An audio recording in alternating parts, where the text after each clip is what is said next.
Assalamu alaikum wa rahmatullahi wa barakatuh, brothers and sisters. Welcome to our journey into the book fair here today in Sharjah.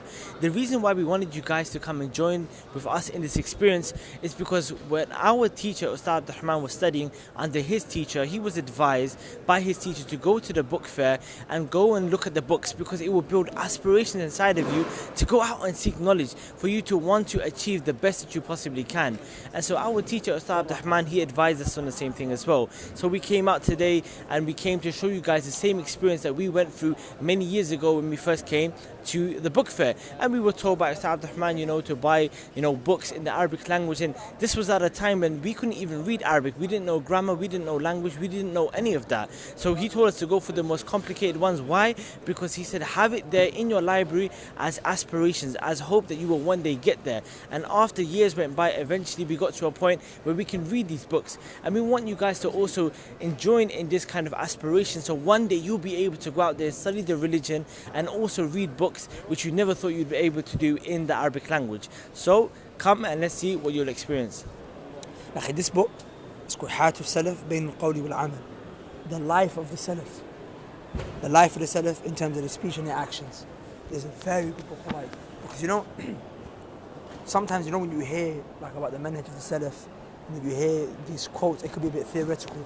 Here they bring examples of how they implemented this aqidah, this manhaj in their life. So for example, it starts off with a proper nice chapter. The chapter in terms of the Salaf, in terms of their ibadah. And it just brings so many different statements of how they were in Salah, Qiyamul Layl, Ramadan. Salaf, how they used to cry, their manners, their akhlaq. Wallah, it's proper nice, akhi. This book is so nice. And one of the most powerful statements I benefit from this was Abu Muslim al-Khawlani rahimahullah. He mentioned that my worship is so much that if I was to see the hellfire charging towards me, I wouldn't be able to add to it. He's already worshipping Allah every day as if hellfire is coming towards him. So when you read things like this, it boosts your aspiration in terms of seeking knowledge, in terms of worshipping Allah subhanahu wa ta'ala. So I advise everyone to get this book online, especially if you're a beginner. Like the Arabic, it's not too difficult. It's proper nice. And for a book that's not too technical, as your Arabic is growing slowly, you're gonna read this. You're gonna just take benefits from here. So I just want everyone to start with, inshallah. So the book that we have here is a book that was written by Imam al-Shawkani. Okay. Now, if you don't know who Imam al-Shawkani is, if you don't know, get to know, alright? But you have to look into his life. But Imam Shawkani, he wrote this book on fiqh called al-Durru al-Bahiyya. Okay? Now, this book here specifically in my hand is the explanation that the Shaykh did on his own book. So his original book is called al-Durru al-Bahiyya. This is the sharh that the Shaykh put in his own book. Now, what's powerful about this book, akhi, is because most fiqh books that you study will always stick to a madhab. Either it will be the Shafi'i madhab, or it will be the Hanbali madhab, or it will be the Maliki madhab, or the Hanafi madhab. In this kitab, Imam Shawkani, what he did is he left the realm of madhahib. Okay, all that kind of fanaticism was sticking to your madhab. My shaykh said this, my shaykh said that, my shaykh's right, and blind following and doing taqleed al shaykh.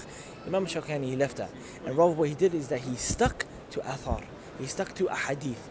This is the correct opinion because this is what the Prophet ﷺ said. Not because Imam Shafi'i said it, not because Imam Malik said it. And so he stuck to that, but what he also did was he wrote the book in a manner of the madhahib books, the way that they're written, in a sense where they don't mention any ahadith, they don't mention any ayat, they just mention, okay, this is permissible, this is sunnah, this is a pillar, this is a shart, this is a condition, but he bases it upon those narrations. And that's why he explained it then, because in this book he brings all of the evidences for every statement that he mentions. And this, akhi, wallahi, also, Shaykh al-Albani used to teach the kitab, not this one, not the explanation, but the original book, okay, which is called al-Durru al-Bahiyya. Shaykh al-Albani used to teach it, and also Shaykh Muhammad Siddiq Hassan Khan, he also did an explanation of this book as well, just like Imam Shawkani did an explanation of this book as well. The original book, al-Durru al-Bahiyya, okay? And actually this book is powerful, wallahi, it's powerful. You know why that's epic? Yes, because Imam al-Albani and Siddiq Hassan Khan, these were ulama of al-Hadith. They were known to not blind follow the statements of men. They wanted to go to the evidence. If that impressed you about Imam Shawkani, I'll tell you something else. This book here is called Al-Muntaqa. This is a book of hadith compiled by Ibn Taymiyyah's granddad, the real Abu Taymiyyah. But this book right here, yeah, was explained by Imam Shawkani. Let me show you here.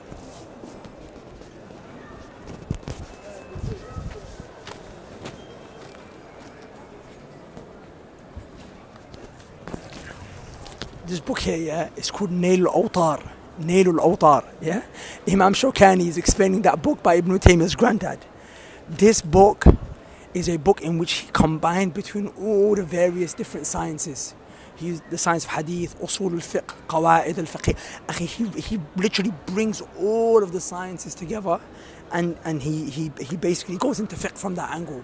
And he's a man who's about the evidence. He's not really waiting to hear statements of men and views of men and stick to it in like a blind following fashion. No, he wants the dalil and he wants to go straight to it. And Ustad Abdurrahman, he mentioned to us that if anyone who studies this book, they will have the instruments of ijtihad. The instruments of ijtihad, where a person who really masters this book will be a person who will be able to do independent reasoning, will be able to go to the text himself or herself and basically extract rulings. And that's the level of that book. That's Imam Shawkani. Imam Shawkani was known to be a man of dalil. You hear me? He wanted the evidence. That's the kind of guy he was. So inshallah Allah gives tawfiq to study that book one day. This book that we have here is a very special book, okay? We've got Imam Dar al-Qutni's Sunan. We're going back to fiqh. See, this is what happens, isn't it? This is what happens, guys. Whenever you find a book that you haven't seen before, it gets you excited. It gets you excited. This is Al-Khalq wa Af'al al-Ibad by Imam al-Bukhari rahimahullah. This book is really amazing, akhi, because the Sheikh wrote this book because he was accused of having the aqidah of the Jahmiyyah. He was accused of having the aqidah of those who believe that the Quran was created, those who rejected Allah subhanahu wa ta'ala's names and attributes. They didn't believe Allah subhanahu wa ta'ala was Ar-Rahman, Ar-Rahim, They didn't believe all these names of Allah. They rejected them. And it led them to statements that were kufriyat. So he was accused of having this belief. So do you know what he did? He didn't remain silent, akhi. He offered a book. He offered a book to defend his name and to defend his aqidah, to defend his honor. And you find that this is something that's not odd amongst the Salaf. Imam al-Muzani, rahimahullah, the student of Imam al-Shafi'i, he did the same thing. When he was accused of having a corrupted aqidah, he wrote his Sharh al-Sunnah. The reason I'm bringing this to light is because nowadays we've got a lot of people, right, who say dodgy statements, who come up with some things that are really like, shocking. And someone might accuse them and say, hey, this is a straight statement of a Sufi, this is a statement of an Ikhwani, this is a statement of this sect, that sect, right? And they don't clarify their belief. They don't clarify their aqidah. And they say, hey, they just let people have these accusations that are thrown at them. For example, we've got people out there that are claiming that the Quran has not been preserved letter by letter, word by word, right? And accusations have been made against them. Yet they remain absolutely quiet. Why are they not speaking? Why don't they say, hey, I do not believe this? Like these ulama, they did. Imam al-Bukhari, we're not greater than them, right? We're not greater than them. He did it. Why can't we do that? You know, one of the reasons why they don't do it, brothers and sisters, is because they actually believe that belief. Remember, silence is affirmation. Even like when I studied law, right? I don't advise anyone to study law. Like, don't study that kufr, yeah?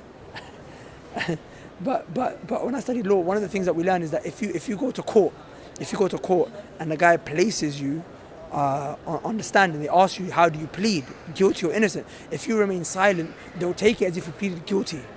They call it the mute of malice, right? They call it the mute of malice. They say as if you're guilty. So these people are remaining silent. You've been accused of being a Sufi, a Shia, an Ikhwani, yet you don't clarify, and you just come with emotional, it's nonsense. Imam Bukhari clarified. If he clarified, we can clarify, right? Akhi, see this book right here, Ad-Da'u wa-Dawa. This is the famous book by Ibn al-Qayyim al-Jawziyah. Okay, it's called The Diseases and Its Cures. And this book is powerful because basically one person, he sent a letter to Ibn al-Qayyim al-Jawziyah, basically saying to him that, if a person they have a problem, they have a disease and illness, which they try to protect themselves from. Okay, they have some sort of disease in their heart. They try and protect themselves, and for some reason, whenever they try to use any means, the intensity for that desire just increases. So Ibn al-Qayyim basically wrote a whole book on just how to get over that. So you mean like emotional desires or like emotional desires, physical desires, any desires, but it turns out to be a disease. The whole book just on that. So any problem that you ever have or I ever have, whether it's an emotional illness or a physical illness, the cure is right in this book. What about kidney failure? Yeah, ad-du'a will help you, right? Yeah. abstaining from Broken sins, leg? all of that, No everything will help. Broken leg? This is a book that would be a khidmah, a service, if somebody translates this book. This book right here, akhi, it's called Bulugh al-Maram, okay? Bulugh al-Maram by Ibn Hajar. It's one of the most comprehensive books when it comes to hadith of ahkam. Hadith in which basically you can take fiqh and rulings out of it for wudu, tahara, salah, hajj, funeral rites, marriage, business, finance, all of that. It's a really powerful book. And the Shaykh actually wrote it for his son. But you know what's powerful about this book? Even though it was written for his son, and it's a book that's like kind of like an introductory book when you study ahkam al-hadith after Umdatul Ahkam, Sheikh Ibn Baz, who was Allama, okay, who was a scholar of immense knowledge, one of the most knowledgeable men of the last 100 years. You know, you'd think that he probably was always reading like so many different books and going through, you know, a whole bunch of reading. In essence, yes, he was a well-read man, but he had a select amount of chosen books that were constantly read on him. And the reason they were read on him is because he was blind. He couldn't read himself. So from those books was Majmu' al-Fatawa by Ibn Taymiyyah, Tafsir ibn Kathir by Ibn Kathir, Fath al-Bari by Ibn Hajar, which was an explanation of Sahih al-Bukhari, the best explanation, and Bulugh al-Maram. This one little book, this little small volume. And the Shaykh really had a relationship with the book. You see in his fatwa, when he would give fatwa, he'd memorized it in such a way that he would actually, when he would narrate the hadith, he would narrate it in a specific way that Ibn Hajar narrates it in his book. Like Rawal al-Khamsa, he will say, for example, which is terminology that's specific to Ibn Hajar in his book. So this shows that it's not necessarily about the amount of books that you read or the amount of books that you study, but you've got to study the right ones. You've got to study a comprehensive book.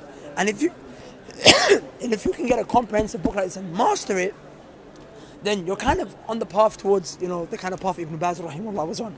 I mean, it's going to be a lot of work, but you're studying the right books. So again, and also, just while we're here, yeah, this book is called Al-Muqita, right, by Imam al-Dhahabi rahimahullah. You know, we all know about Nukhbatul Fikr, right? We all know about Nukhbatul Fikr by Ibn Hajar, the basic book in the science of hadith to study. Al-Muqita is like Nukhbatul Fikr. It's like an introductory book in the science of Mustalah al-Hadith, but it's not very much known. So, inshallah, Ustad Abdurrahman said he's going to teach this as well. So, I have it. It would be good to get it. You asked for the introductory books. It would be good to get it, inshallah. Brothers and sisters, you know what really amazes me when I come to this book fair and I'm looking at all these different books all around me, is that it reminds me of the statement of Ibn Taymiyyah rahimahullah ta'ala, where he said that there was no black on white, meaning there was no written work, there was no ink that was on white paper except that he read it all. Subhanallah. So by looking at all of these books, it reminds me and it amazes me to know that Ibn Taymiyyah became the Imam that he did by reading so many books. And brothers and sisters, you guys can do the same thing as well, but you have to start at a basic level. And we have something that we can offer to you guys which will allow you to get there. And that is by studying at the Knowledge College, and where you'll learn different sciences pertaining to the religion. When it comes to Aqeedah, when it comes to Nahu, to Arabic language, when it comes to fiqh and science of hadith, all of that. All you have to do is just go to the Knowledge College, and where you can also learn the same things as well, inshallah ta'ala. This book right here, because you asked for beginner books, is Sheikh Abdurrahman Nasir Sa'di, his tafsir. Sheikh Abdurrahman Nasir Sa'di was the teacher of Imam Ibn Uthaymeen, rahimahullah, right? So this is like the first tafsir book people should like kind of read, because he doesn't bring like narrations, he doesn't go in with too much transmission of statements. It's not complicated. Literally, he mentions the ayah, and then he gives you the overall meaning within the ayah. Okay, so it's very nice. You know, like it's good. It's just good to kind of get a grasp of what the ayah is talking about. So this is something that definitely everyone should have in their library if they want to start off. It's actually in 4 volumes, but the reason why it looks like one big fat volume here is because if you see that, like the one page, if you can see, lots of text has been squeezed on it. But really, you can get it in 4 volumes. Or if you want, you can get it in the 1 volume. So this right here is Fath al-Bari, okay? Not Fath al-Bari by Ibn Hajar, Fath al-Bari by Ibn Rajab. This book is amazing because it's an explanation of Sahih al-Bukhari, okay? Now, you know what's deep about this book? Ibn Rajab is explaining Sahih al-Bukhari, but he didn't get to finish it all. He only got up to Kitab al-Janaiz, the book of the funeral prayers, the funeral rituals. And he died on that. he actually died Whoa, at the part where he was talking about the janaiz. That's And it's also amazing. Personally, I really love Fathul Bari by Ibn Rajab because Ibn Rajab is a man who, it's like he had memorized and all of the statements of the Salaf. When he brings you hadith, he will just bring statements of the Salaf, explain the hadith. Allah, it's just powerful, man. It's powerful. It's got some amazing stuff in there. Why did he name his book the same name that Ibn Hajar named his book? Good. So most people know Ibn Hajar al-Asqalani's Fathul Bari. They don't know Ibn Rajab al-Hanbali's Fathul Bari. And those that do think that Ibn Hajar wrote it first, but actually Ibn Rajab wrote his first. Because we know Ibn Rajab came before. And Ibn Hajar actually references this Fathul Bari in his own Fathul Bari, which would imply that Ibn Hajar benefited the name from Ibn Rajab al-Hanbali. So this one was first, inshallah ta'ala. But the book's emotional in a good way. Okay. Akhi, here we have a kitab called Al-Jami'u li Akhlaq al-Rawi wa Adab al-Sami', which basically means a compilation of the mannerisms of the one who's narrating the hadith and the one that's hearing the hadith. This book was written by al-Khatib al-Baghdadi. He was known as the Hafiz of the East, which basically means that a person that's memorized and compiled many hadith.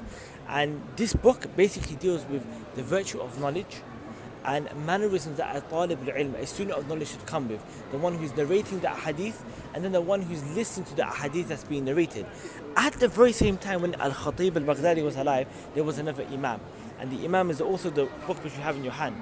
If I switch with you, this kitab which is called Jami'u Bayan al-Ilm wal-Fadli, okay, which is basically a book written by Ibn Abdul Barr. Ibn Abdul Barr was also known as al-Hafiz, but al-Hafiz of the West. He was the man who was known for memorizing and compiling a hadith from the West, whereas al-Khatib al-Baghdadi was from the East. And again, he compiled a book on the same thing, Jami'u Bayan al-Ilm wal-Fadli, a compilation explaining knowledge and its virtues. So he talks about knowledge and he brings different narrations, different ahadith and athar of the Salaf from the Tabi'een to those that came after them and the Sahabas about knowledge and its virtues. Wallahi, these are two books that anybody that ever wants to take the path of talabatul ilm, of seeking knowledge, they should not be free from. Everybody needs these books. No one is sufficed from these. Everyone needs to understand and read these books if you truly want to be a person that's seeking knowledge, learning about the hadith of the Prophet sallallahu alaihi wasallam, and learning the mannerisms of those and how they actually valued hadith. You know, for those who travel to seek knowledge, when they travel to just get one hadith, how long they would travel, and sometimes they will travel, weeks and months, and they'll get to a city and they find out that the hadith that they wanted to find out from a sheikh, he just died.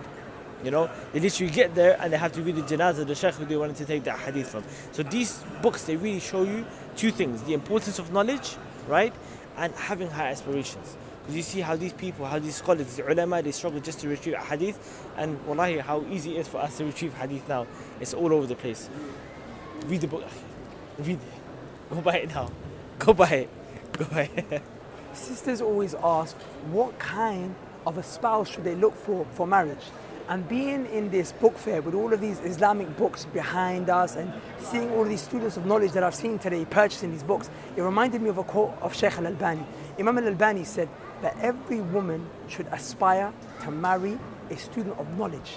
That's the kind of person you should be looking for. Because the person who has knowledge of this religion is a person who's going to be able to treat you in the best way, because he fears Allah subhanahu wa ta'ala the most, and he's going to know how to give you your rights. Saad, what books did you get? Basically, I got this one book by Imam Shawkani, right? Imam Shawkani, which is basically where he talks about the madhahib of the Salaf, right? When it comes to aqeedah issues. The methodology of the Salaf when it comes to the names and attributes of Allah subhanahu wa ta'ala and these other aqeedah related issues. Powerful. I was just flicking through it. I'm quite amazed, What books did you get?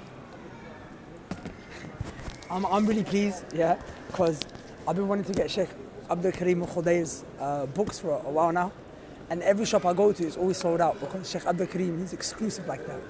And we actually got six publications by him, right? Six different books by him, right? We got his explanation on al-Waraqat, we got his explanation on Ikhtisar Ulum al-Hadith, we got his explanation on Ajrumiyya, explanation of 40 Hadith.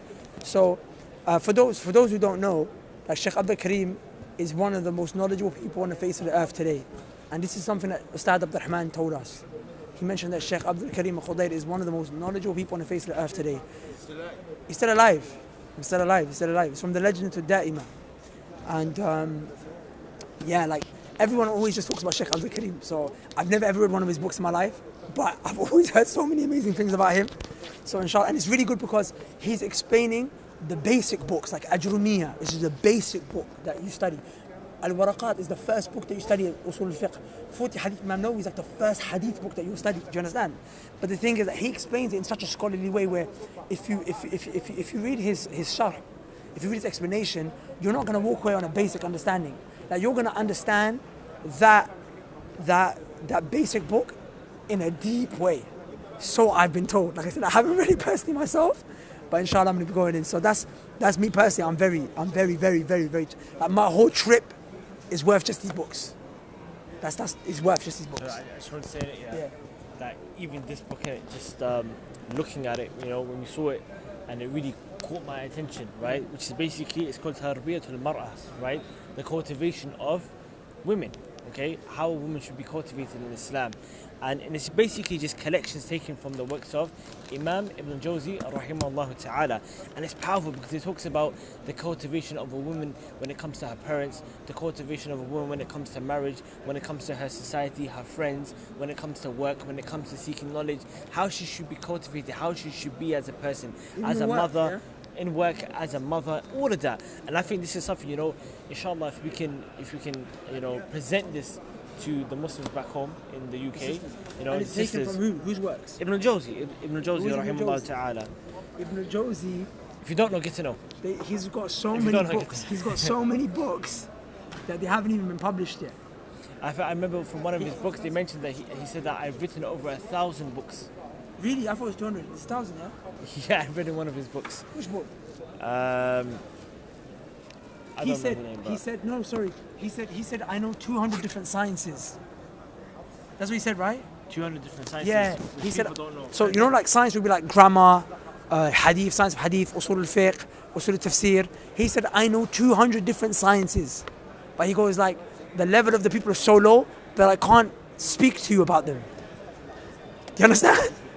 Yeah. So the scholars actually said, sciences could have potentially been lost because people stop studying. Imagine that. I don't even know more than 30 sciences by name. He said, I've studied and I know 200 different sciences. Mad. I'm just trying to open this book. It's struggling. Anyone knows me, right? Anyone knows me, grammar's my thing. Like I've got this weird love for grammar. It's just fun. I'll tell you jokes in poetry of grammar. I'm really going to read this because I heard this is truly an amazing sharh, amazing explanation on the Kitab al-Ajrumiyya, which is like the most basic grammar book that anybody would ever study. It's the most basic one. The most basic. And Sayyid Abdul Rahman is teaching it right now as well. Look, he uses Alfiyat ibn Malik in there. Do you want to take this one? I'll take this one. What do you mean? I can't open it. Also, brothers and sisters, just to let you know, inshallah, are you going to be using this book for the Knowledge College? Because Saad actually teaches grammar on the Knowledge College, right? He teaches Arabic grammar on there. So, are you going to be using this book from this great noble Sheikh? May Allah protect him. I will. Inshallah. Inshallah, I'm going to use After you this. read it, yeah? After I read it, yeah. Actually, it shouldn't take too long to read, right? No, but it's gems. It's gonna require tadabbur and tafakkur, Brothers and sisters, I can't open it. the reason we wanted you to follow us. Sorry, my voice is gone. The reason we wanted you to follow us on this journey through our experience in this book fair was to build your aspiration. And inshallah ta'ala, hopefully you want to now also be able to read these books, study these books, understand these sciences. And remember, it's not as simple as just learning the Arabic language. No, even if you learn Arabic, you may not be able to read one of these books because you need to learn so many different sciences. Imagine, you know English, but would you be able to study a PhD level physics book? No, because you have to study physics, study maths, and understand all the other different sciences and subjects related to it. The same way, you have to study the various fields, the various sciences in Islamic studies. And hopefully, inshallah ta'ala, you will start to do that. And if you guys want an easy avenue, an easy opportunity, we have the Knowledge College, which is an online program where you can start seeking knowledge online from the comfort of your own home. We start at a basic level and we slowly work our way to the top, inshallah ta'ala, where hopefully we can seek knowledge together, we can learn, and hopefully, inshallah ta'ala, it will be a foundation for you to start seeking knowledge, and then eventually it will motivate you to go to the scholars, to travel abroad, to study with the real people of knowledge. This is supposed to be a beginning stage, inshallah ta'ala, something to get you by, where, you know, I'm not going to lie, I even kind of feel embarrassed talking to you about this, because like the scholars, they say, you know, إذا دخل الماء بطل التيمم. That if water comes, then you do wudu, there's no need to do tayammum. You only do tayammum where you clean yourself with the dirt when there's no water. So we've got the books of all of these ulama here, and really and truly you guys should be seeking knowledge from the scholars. But if you don't have scholars around you who you can access from, then consider us like water.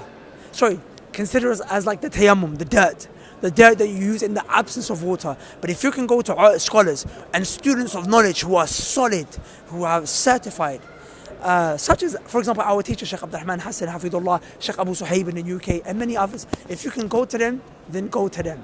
But if you don't have that luxury, and if you don't find, you know, that you are able to do that, then inshallah ta'ala, you have us. Consider us the dirt. We're just the dirt. Okay? The dirt that you use in the absence of real water, which you do wudu with. But when that water comes, you forget about us. But now hopefully, inshallah ta'ala, if you need, like I said, you can go. Knowledge College, you can benefit from the dirt. Assalamu alaikum wa rahmatullah. Guys, by the way, when he said dirt, he didn't actually mean like filthy. He means dirt as in mud, the earth, the dust, the ground. That's basically what he means. That which you use for tayammum. The ground, the dirt, the dust. Not dirt, but not filthy, but you know what we mean.